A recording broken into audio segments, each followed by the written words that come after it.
बात उन दिनों की है जब पंडित जी का दरबार जब पंडित जी दरबार में थे। मिथिला नरेश ने उन्हें एक हफ्ते के लिए राजसी मेहमान बनाकर रोक लिया था। गांव में पंडित जी की पत्नी और भाई भोनू थे। घोरिया और उनके साथी हवालात में बंद थे। घोरिया का एक मित्र था, उसका नाम छुट्टन पासी था। वह भी चोर था। वह पड़ोस के गांव का था। उसे अपने मित्र घूरिया के बारे में पता चला तो वह गुस्से में भर उठा। उसने ठान लिया कि अपने मित्र के शत्रु को अवश्य सबक सिखाएगा। यही विचार कर उसने अपने 3 साथियों को अपने साथ मिला लिया। अब पासी हर रात भरौरा जाता और पंडित जी के घर के पास जाकर अवसर ढूंढता, पर रात भर उसे पंडित जी की पत्नी की आवाज सुनाई देती रहती, जो अपने देवर को लंबी लंबी कहानियां सुनाया करती थी। पर एक दिन पासी ने आधी रात के बाद अवसर पा लिया। वह अपने साथियों सहित घर के पिछवाड़े आया और कच्चे मकान की पिछली दीवार में छेद करने लगे। उधर पंडिताइन सोई नहीं थी। वह तो आज भी जागी हुई थी। रोज की तरह आज भोनू जल्दी सो गया था तो वह कहानी किसे सुनाती। वह जानती थी कि पंडित जी के ना होने से शत्रु दल अवसर समझकर घात लगा सकता था, तो वह बहुत सावधान रहती थी। आज भी वह जागी हुई थी तो पिछवाड़े उसे कुछ हलचल सुनाई पड़ी। वह उस कमरे में पहुंची जो घर की पिछली दीवार से जुड़ा था। वह जान गई कि चोर पिछली दीवार में रास्ता बना रहे हैं। कहते हैं कि संगति का असर होकर रहता है। पंडित जी की पत्नी भी अपने पति की संगत में रहकर चतुर और साहसी हो गई थी। वह तो शोर मचा देती और चोर 9 2 11 हो जाते, लेकिन वह अपने हाथों से उन चोरों को सबक सिखाना चाहती थी जो समझते थे कि पंडित जी की अनुपस्थिति में उसके घर में चोरी कर सकते थे। वह आंगन में आई और मुंगोरा उठाया। मुंगोरा बहुत भारी था। बस कमरे में आई और सतर्क खड़ी हो गई। चोरों ने सुरंग बना दिया था। एक अंदर आया तो पंडिताई ने मुंगोरे का भरपूर वार उसकी कनपटी पर किया। चोर बिना आवाज किए वहीं जमीन पर लुढ़क गया। दूसरा आया तो उसका भी यही हाल हुआ। तीसरे और चौथे का भी यही हाल हुआ। तब पंडिताई ने दिया जलाया और देखा। वह अपने काम में तो सफल रही थी, पर एक गड़बड़ फिर भी हो गई थी। चारों चोर मुंगोरे के घातक वार से मर गए थे। एक बार तो पंडिताइन घबरा गई। उसके हाथों से हत्याएं हो गई थी। किसी को पता चल गया तो पुलिस आती और पंडित जी की प्रतिष्ठा को धक्का पहुंचता। पंडिताइन ने बड़ी हिम्मत दिखाते हुए चारों लाशों को एक कोने में डाल दिया और मिट्टी सान कर कोमल को बंद कर दिया। यद्यपि वह सारी रात सोई नहीं। लाशों के बारे में सोचकर वह परेशान थी कि उनसे कैसे पीछा छूटे। सारा दिन गुजर गया और शाम को पंडित जी आ गए। पंडिताइन ने उसे सारी बात बताई तो वह चकित रह गए। तुमने तुमने चोरों को मार डाला? मर तो वह अपने आप गए। मैंने तो कुछ और ही सोचा था। मैंने सोचा था कि बेहोश हो जाएंगे तो हाथ पैर बांध कर डाल दूंगी और सारे गांव को जगाकर उनकी धुनाई करवाऊंगी। और यह भी सोचा कि गांव भर में तुम्हारी बहादुरी की चर्चा भी हो जाएगी। लोग कहेंगे कि पंडित जी ही नहीं, पंडिताइन भी कम नहीं है। सोचा तो यही था, पर हो कुछ और ही गया। शुक्र करो कि घोर सर्दी है, वरन अब तक तो लाशों में से बदबू उठ जाती। अब समस्या यह है कि लाशों को कैसे ठिकाने लगाएं। यही तो मेरी तो कुछ समझ नहीं आ रहा। मैं सोचता हूं कुछ। पंडित जी सोचने लगे। उन्हें ज्यादा देर सोचना भी ना पड़ा। योजना दिमाग में आ गई। पत्नी ने सुनी तो बलिहारी हो गई।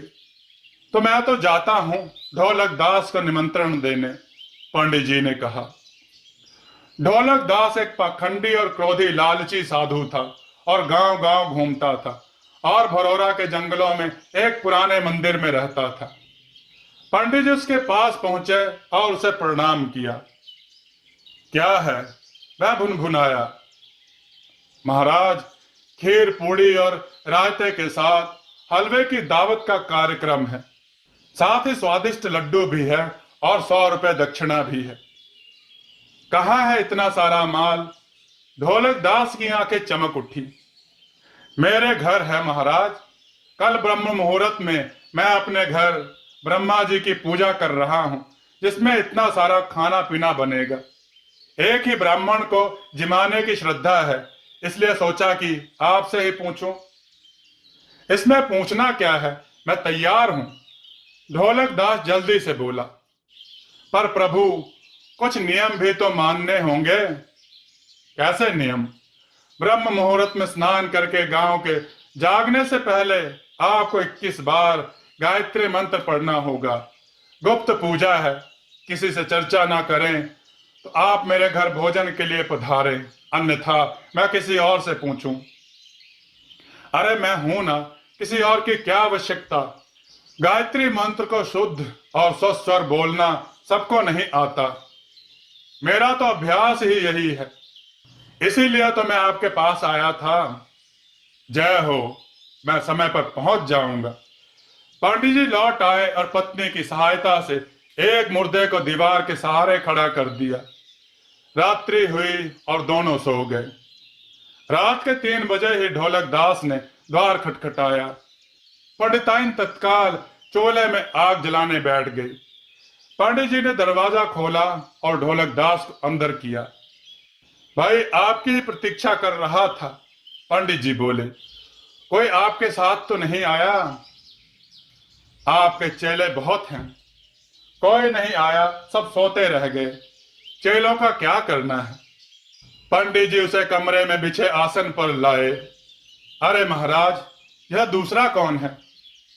किसे ले आए आप? कहाँ? कौन? ढोलक दास घबराए।